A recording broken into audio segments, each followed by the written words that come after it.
So every year when the various polls come out, preseason team polls, Class 8A through 1A, top 10, what have you, for many, many years now, I have put my own polls out. And I take a lot of pride in the polls and the fact that, look, it's just an opinion. I don't know any more, any less than anyone else. I like to think that I put as much work into it as possible. I do as much research as possible, see as many teams as possible.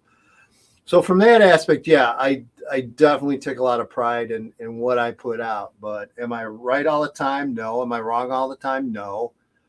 You hope to find a happy medium, but I'm the first to admit that some of the best years that we've had football-wise have been years where the polls have been complete trash. And you rip them up and you start all over again. Those are fun years. We had that a year or two ago, where I think within the first 2 weeks, I think like 20 out of the top 30 had lost, at least one loss. So could happen this year. But what I do feel inclined to do is, and this is something that I'm going to run on the Edgy Nation side. I'm not sure if I'm going to release it for free or not, because obviously, just like the polls, I want you guys to have first view.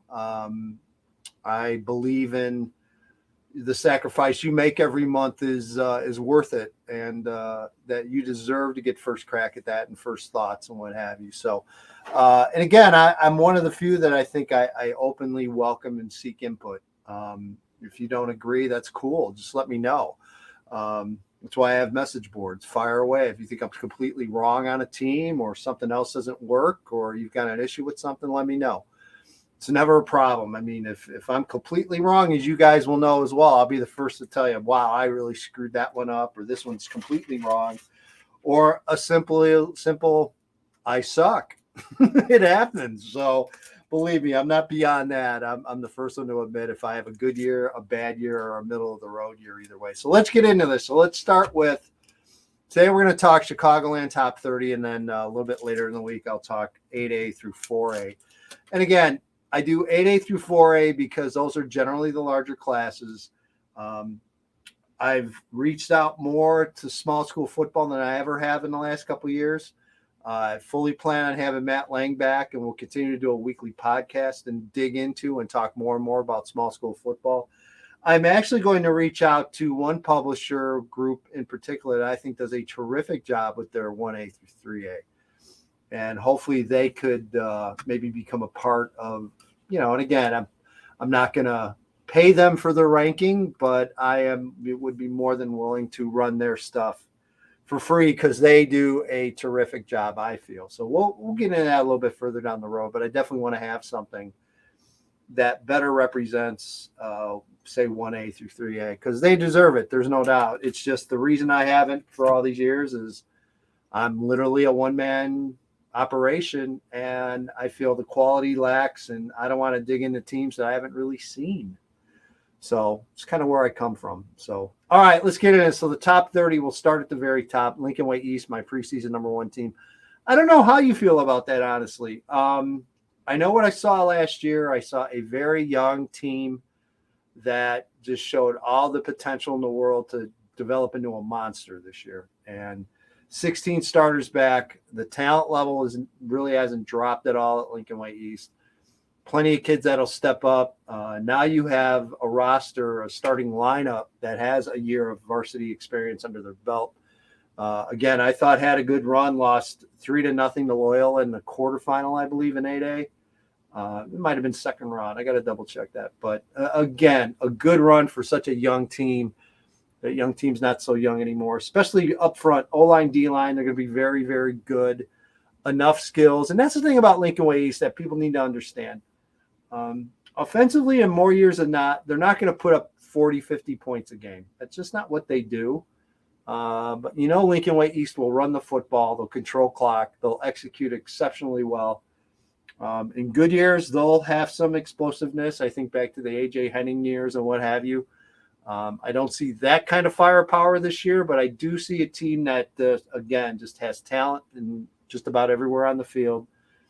Good depth as well. There's already a quarterback battle going on in camp, which is a good thing because you're going to need more than one. I just really like Lincoln Way East this year, so they're my preseason number 1.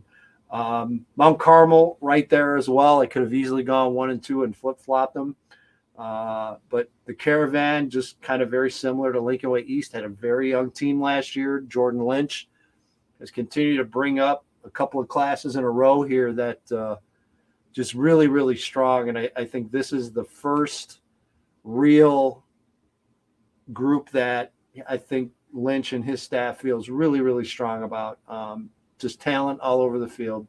Darion Dupree is a 4-star ranked running back, is in line to have a huge season. I talk all the time about Demarion Arrington, who's a Swiss Army knife kind of guy, can do everything. Blaney Dowling, I thought, made tremendous progress under center last year in the O-line play.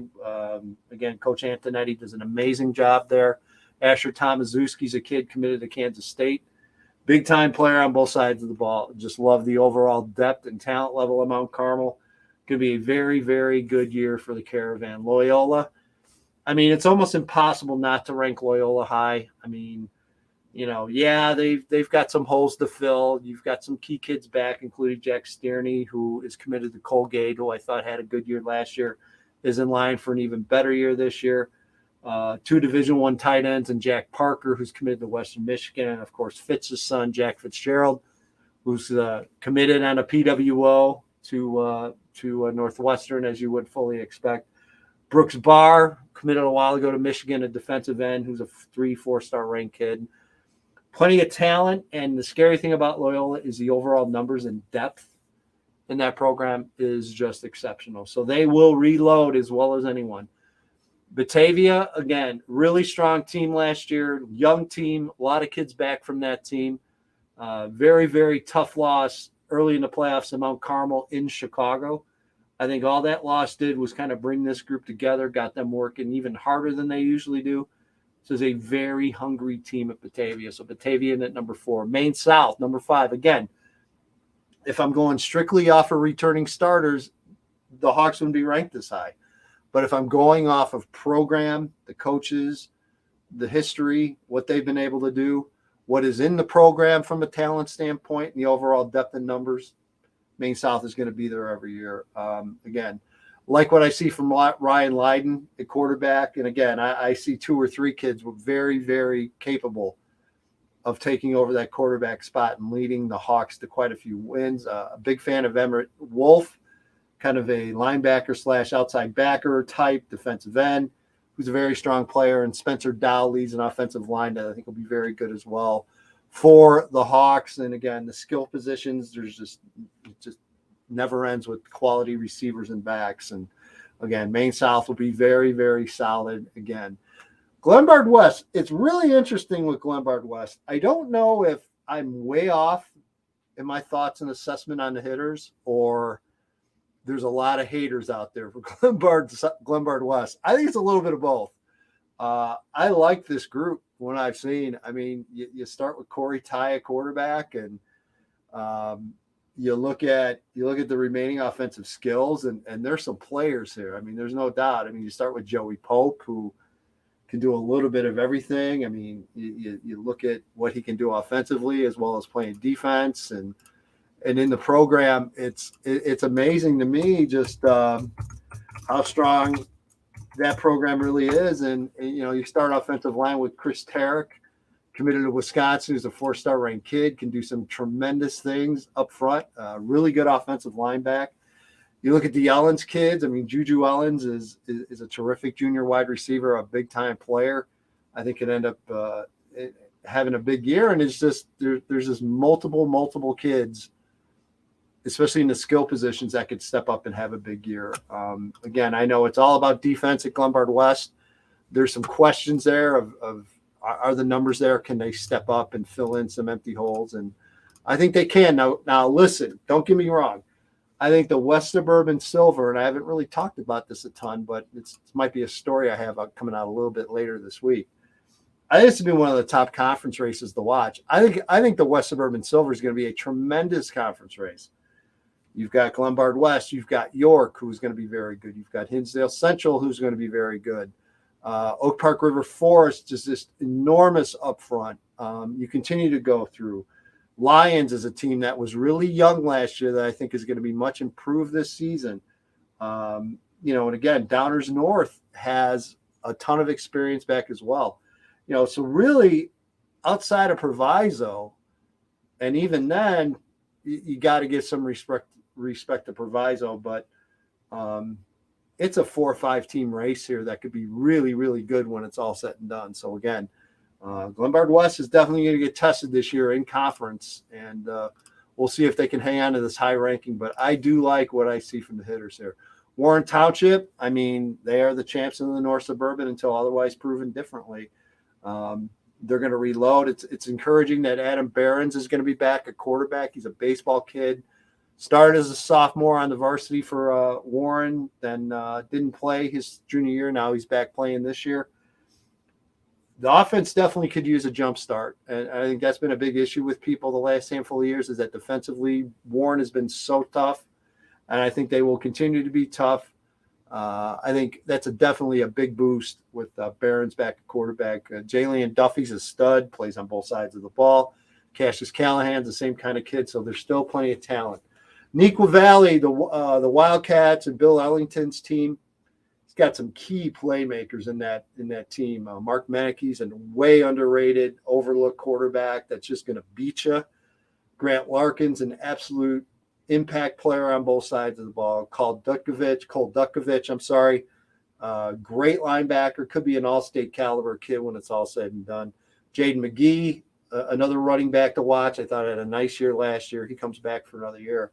So again, just a lot of talent at Neuqua. I saw a great game in week 9 last year where Neuqua just lost at the last minute to Naperville North, and I think North is going to be in the hunt again as well. We'll get to them in a little bit, but I really like what I see out of Neuqua. Number 9, Marist. Again, more of a reload than anything, but there's still plenty of talent there. And then you talk about programs that have traditionally just reloaded and found a way to get it done, and that has been Ron Dawzak and the Marist Redhawks. John Nestor's an absolute monster, committed to Iowa, playing defensive back. Jamil Howard's a nose guard that is going to get a lot of interest. And Dermot Smythe, is it Smythe or Smith? I'm going to go Smythe just because of the spelling. But I've been watching Dermot for a while now. He's been a backup for a couple of years. Really good quarterback, but he had a really good quarterback in front of him. And he's finally, as a senior, going to get his chance to run that Red Hawk offense. And I think he's going to step up and have a good year for Marist. So I'm excited to see what happens. Bolingbrook, a lot of talk about the Raiders, a really high ranking for the Raiders. I have them at number 10. But boy, this is a loaded team, folks. And again, a couple of incoming transfers definitely helped, with Josh Robinson coming in from Montini and Caleb Miller coming in from Naz, already boosting what I think is a really speedy and talented Bolingbrook team. They've got a quarterback to watch out for. There's actually a terrific quarterback battle going on right now, including Jalen Lawrence, the senior. So offensive line is a question. See how well they develop. But if the Raiders can get any kind of line play, man, look out. This team potentially could be a very, very nice sleeper pick for an 8A state champ. York, Matt Veza is in line to have a huge senior year. Love him at quarterback, does so many things well. There's enough talent around him at York. I think York is able to, again, they're going to be right there in the hunt in the West Suburban Silver, and also a dangerous team once they get into the playoffs. I know last year they were disappointed, had a round 1 loss to Minooka. I don't think that'll happen this time around. We'll see. Joliet Catholic at 12. I mean, everybody seems to be hung up on why the Hilltoppers aren't moving up. Hey, all I know is that they win no matter where you play them. And, Joliet Catholic will have a good regular season schedule. They need to reload a bit. This is going to be a little bit different looking of a team. But trust me when I tell you that there's still plenty of talent left, and also numbers, overall numbers. I don't think have ever been better in a long time for Joliet Catholic. So the Hilltoppers will be very tough. I have them ranked at 12. 13, St. Rita. Again, no Caleb Brown, but don't worry about it. I think of kids like Ethan Middleton, who comes back. You look at that offensive line with Colin Gerger and some others coming back. Defensively, Patrick Farrell, Matt Kingsbury at linebacker. Kicking, special teams, always a strength. Connor Salty's committed to Alabama. Believe me, Todd Kuska has his team ready to go and would not be shocked to see St. Rita make another deep run in the postseason. Naperville North at 14. I mean, Aiden Gray to Luke Williams. That's the first thing you need to know. That is going to be a tremendous combination, and both are in line to have big seasons. Glenbard North, in typical Glenbard North fashion, will try to fly a little bit under the radar. But believe me, there's a lot of key components coming back this year, starting with Justin Bland, who I think is just a terrific overall high school player, whether on offense or defense. He's going to be back at quarterback, and some really good skill kids. And you know what you're getting in Glenbard North. They're just going to fight and scrap and basically go out and beat everyone in front of them. So it should be a fun team to watch. St. Ignatius, the Wolfpack. Matt Miller's done an amazing job with this program the last year or two. A lot of experience back. 18 returning starters, 8 on offense, 9 on defense. I'm sorry, 9 on offense, 9 on defense. Vinny Rugai's a terrific multi-year starter at running back. Everybody knows Justin Scott, who's the top-ranked kid in 2024 in the state of Illinois. And it's depth as well. Again, the Wolfpack looks like they're here to stay for sure. So they should be in line for big year. Prairie Ridge in the Fox Valley Conference, you got to rank a Fox Valley team here, at least 1 or 2. Not sure where it's going. Cary Grove's got to reload. Prairie Ridge gets the nod here because they have a bit more experience back in my eyes. Jacobs is another team you've got to watch out for and consider ranking as well. I think Jacobs could maybe kick the door in a little bit if Prairie Ridge or Cary stumble a bit. I think Jacobs is a team to watch. But for now, I like Prairie Ridge. Chris Schrempf does an outstanding job. And whenever you have an experienced fullback back with Nathan Greenham for Prairie Ridge, you know the Wolves are going to be pretty tough. Kankakee at 18. I almost think I might have the K's ranked a little too low, but this is an explosive team. Again, made a nice run last year, got into the 5A state title game, lost to Fenwick. There's going to be no shortage of talent, no shortage of points being scored in Kankakee. Jairi Hill is a 4-star ranked safety, also plays receiver. 11 starters back total for the K's. And then they get an incoming transfer from Bishop Mack and Tony Phillips Jr., who's an Olympic caliber sprinter, amazing speed, and just a great playmaker for sure. So again, it's going to be a big, big year for Kankakee this fall. Brother Rice, I'm putting the Crusaders in at 19. It's a reload year. There's no question. There's only a handful of starters back on both sides of the ball, but I know the underclassmen talent, very strong for Brother Rice. And again, this is going to be a team that might take a little while to get going out of the gates, but I think they'll find their way of getting into the state playoff field. And when they do, they're going to be a lot better team later in the year than early in the year. Naz at 20. I mean, you got to respect the Roadrunners. There's talent there. You start with Justin Taylor, just a tremendous receiver, explosive athlete committed to Wisconsin. Logan Malachuk is only a sophomore as a quarterback, started last year as a freshman. Just a gamer, just a gutty gamer quarterback. Excited to see his development. Gabe Kaminsky is a sophomore, already has Power 5 offers. William Berge committed to Princeton, had tons of scholarship offers and options. Great kid in the classroom as well. Very, very strong team coming back for Naz. Lockport, defending 8A state champs. This is a rebuild. Again, I want to say 17 or 18 starters graduated from the 8A state title team. Yet, folks, we told you last year, this is a program that has numbers, has talent. I think we're going to see this program find a way of developing a less experienced group, and come mid-season, they're going to be chomping at the bit, and they'll be right in the middle of things in the Southwest Suburban Blues. So again, like Lockport. Another team I like a lot in that area is Lamont, ranked at 22. The Lamont Football Club, we still don't have a nickname yet, but Lamont brings back 15 returning starters, several key impact players. You start with Peyton Solomon at quarterback, and then just a lot to like, a lot of experience across the board. Really good size, physical team that I think is in line for big things in 2022 in Class 6A.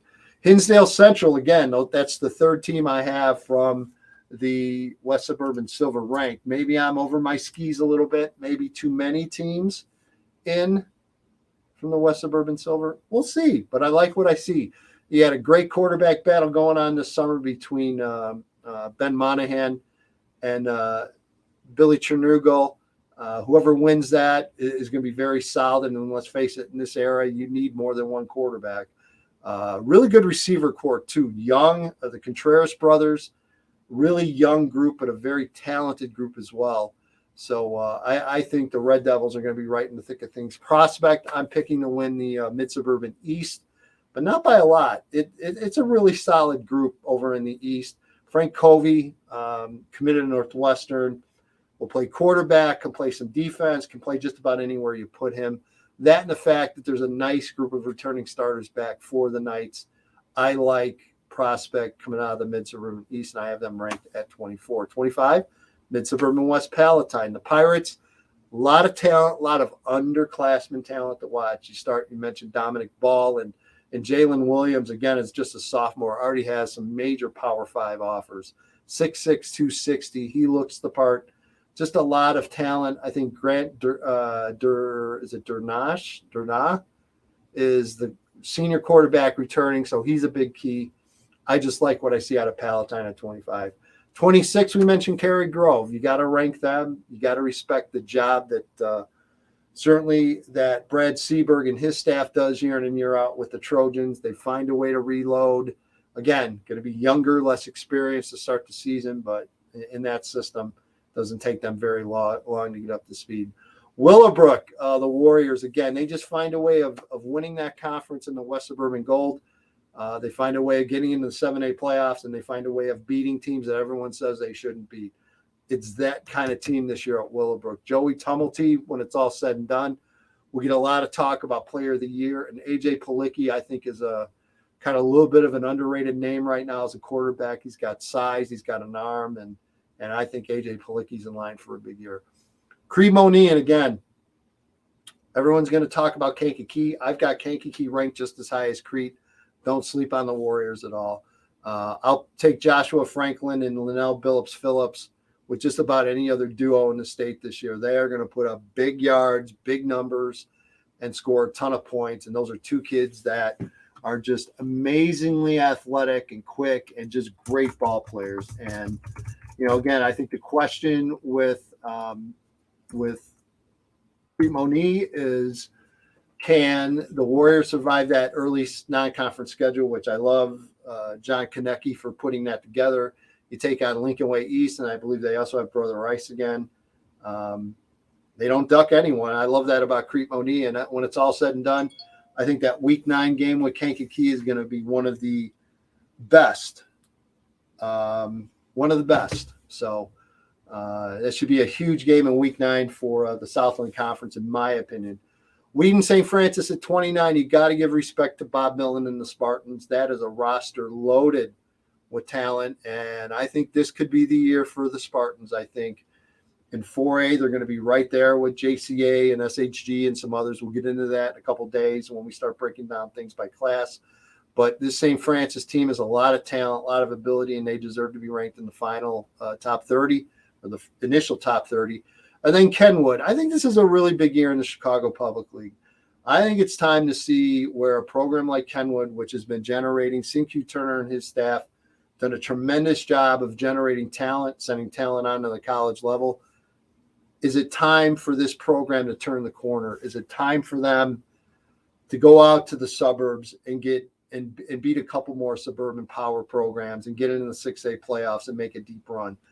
This is a team to watch. A lot of talent across the board. There are some questions up front. Line play, are the Broncos going to be able to match up against those teams?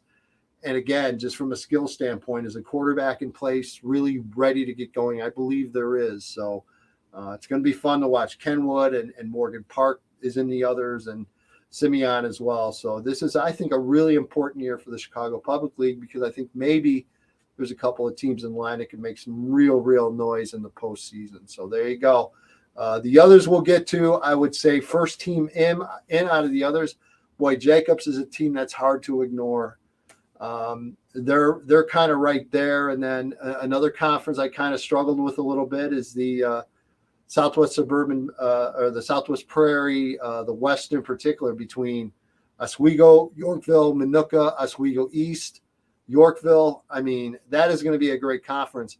But honestly, I could not decide who comes out of that pack right now, because I really think that's one of those 5 conferences that are going to be a great conference race. could see a lot of different things happening. So again, some really good schools that are in the others, but I would say first in right now probably would be Jacobs. The team that scares me the most that I've ranked, or either ranked maybe too high or could lose early. Well, I mean, Loyola's playing a national power in St. Xavier, so I don't count that. Mount Carmel's playing St. Rita, so someone's going to lose. It's ranked in the top. Do I have Nequa ranked too high? I don't know. I know the recent history of the DVC scares me a little bit, so we'll see. But I think from now, I like where I have both Naperville North and Nequa. I mentioned the fact that I had 3 West Suburban Silver teams ranked. Is that too much? Brother Rice is a roll of the dice. There's no doubt about it. I could see Brother Rice losing 3 or 4 games this year. But again, it's strength of schedule. I could see St. Rita losing 2 or 3 games this year. But again, to me right now, it's which team is the strongest out of the 30. I think I take strength of schedule into account more than others, especially when teams start losing. And I take a lot of value in who they're losing to. If my projection of those teams are wrong, then that's a whole other subject. But for now, I like where I have my 30. But if I would say if there's a team that scares me a little bit, maybe Palatine at 25. Again, it's a younger team. I know that, Kenwood's playing Glenbard North right off the bat. But again, Glenbard North is a ranked team as well, so that's not a huge upset. But feel good about my 30. So I hope you do as well. If you have any issues or questions, message boards, kids, fire away. Have a great one.